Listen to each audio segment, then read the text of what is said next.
yang merupakan korban pembunuhan berencana dalam pembakaran terhadap seluruh keluarga saya di Kabupaten Karo, Sumatera Utara. Sehingga korban seperti saya dapat benar-benar merasakan keadilan. Karena ini adalah harapan terakhir saya, Yang Mulia.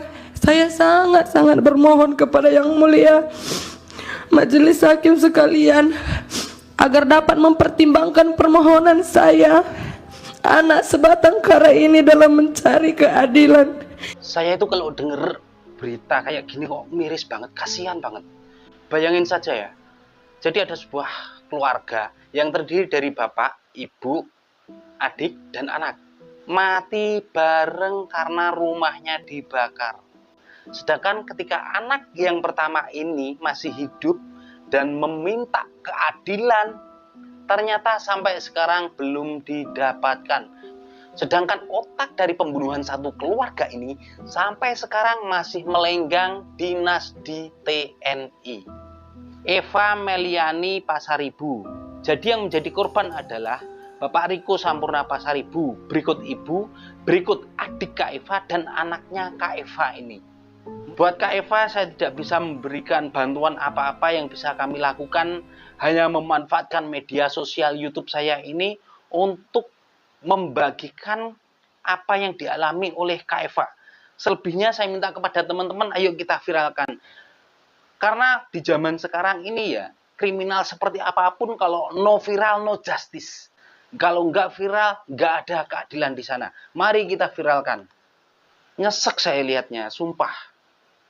Perkenalkan, saya Eva Meliani Bru Pasaribu, anak dari almarhum Riko Sempurna Pasaribu, yang merupakan korban pembunuhan berencana dalam pembakaran terhadap seluruh keluarga saya di Kabupaten Karo, Sumatera Utara.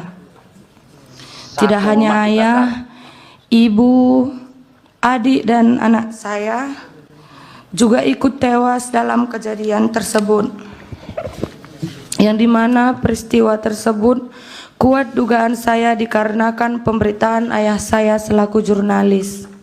Dan sekarang majelis, saya tinggal sebatang kara. Itu ayahnya jurnalis apa dulu? Tribrata TV. Tribrata TV di Kabanjahe. Di Kabanjahe. Yang diberitakan itu tentang apa? Tentang ini nanti saya jelaskan. Oke, silakan. Majelis.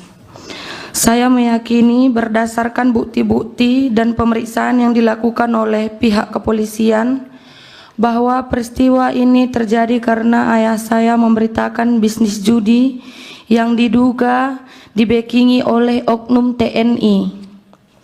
Ayah saya secara berturut-turut memberitakan isu tersebut pada tanggal 21, 22, dan 23 Juni 2024 serta pada tanggal 26 Juni 2024, satu hari sebelum pembakaran terjadi. Dalam pemeriksaan dan bukti-bukti yang telah ditemukan, terungkap bahwa 1. Ayah saya didatangi oleh Koptu Herman Bukit yang meminta agar ayah saya menurunkan atau meng-take down berita terkait bisnis judi.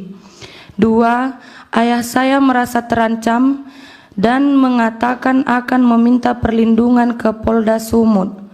3. Ayah saya mengirim pesan bahwa ia merasa sangat terancam oleh Koptu Herman Bukit, dan pesan itu juga ia sampaikan kepada Kasat Reskrim Polres Tanah Karo. 4. Koptu HB juga mengirim pesan kepada Pemret ayah saya agar menurunkan berita tersebut.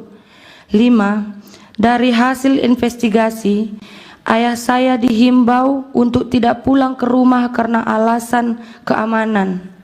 6.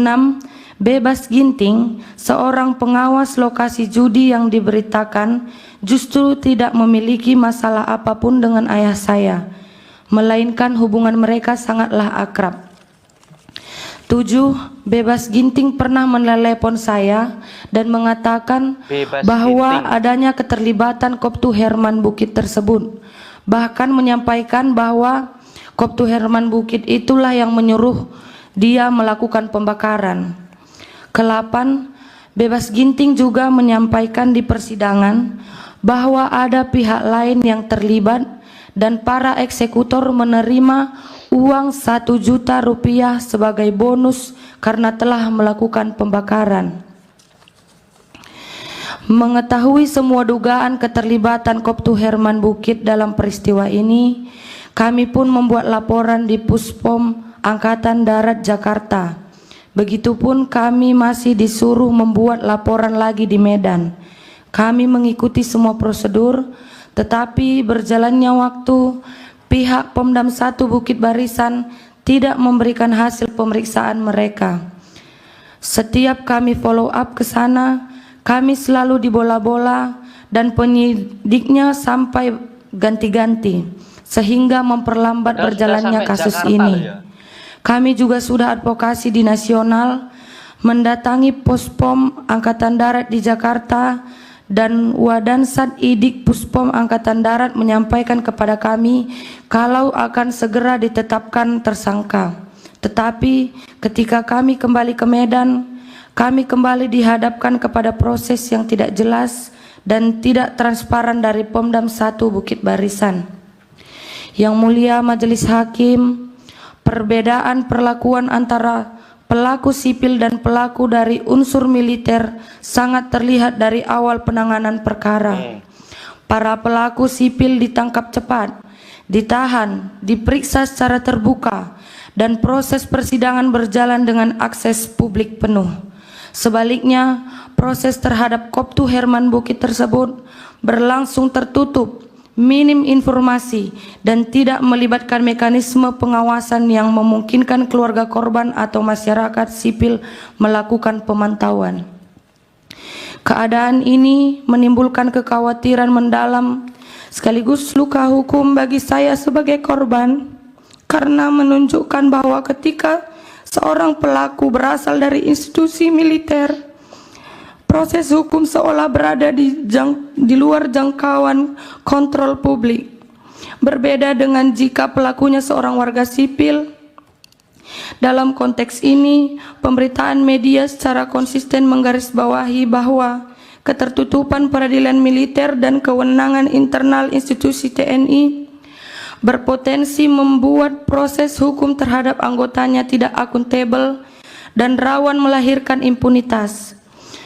Fakta bahwa Koptu Herman Bukit, meskipun telah disebut dalam banyak keterangan, bukti elektronik, serta kesaksian para pihak, masih tetap bertugas dan tidak diproses secara transparan.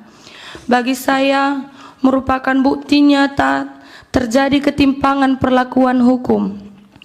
Ketimpangan ini tidak hanya merugikan keluarga korban, tetapi juga merusak kepercayaan publik terhadap sistem peradilan dan upaya negara dalam melindungi kebebasan pers.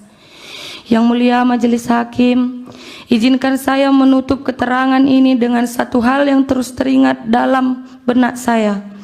Bagaimana ayah saya, seorang wartawan, berani mengungkap bisnis judi yang dibackingi oleh oknum TNI. Maka di persidangan ini saya pun berusaha berani meski rasa takut selalu menghantui.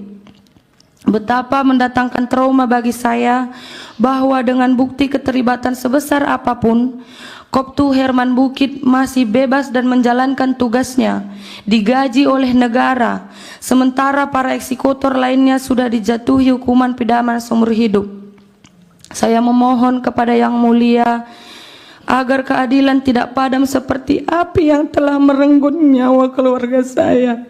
Saya memohon agar tidak ada lagi wartawan seperti ayah saya yang dibungkam, sementara aktor intelektual masih bebas karena berseragam. Saya berharap ke depannya setiap kasus yang terlibat atau diduga melibatkan oknum TNI tidak lagi dibedakan dengan orang sipil dan dapat diperiksa bersama-sama tanpa adanya perbedaan perlakuan di hadapan hukum, sehingga korban seperti saya dapat benar-benar merasakan keadilan. Karena ini adalah harapan terakhir saya, Yang Mulia. Saya sangat-sangat bermohon kepada Yang Mulia Majelis Hakim sekalian agar dapat mempertimbangkan permohonan saya, anak sebatang kara ini, dalam mencari keadilan di dunia yang hanya sementara ini. Demikian keterangan saya. Sekian dan terima kasih Yang Mulia.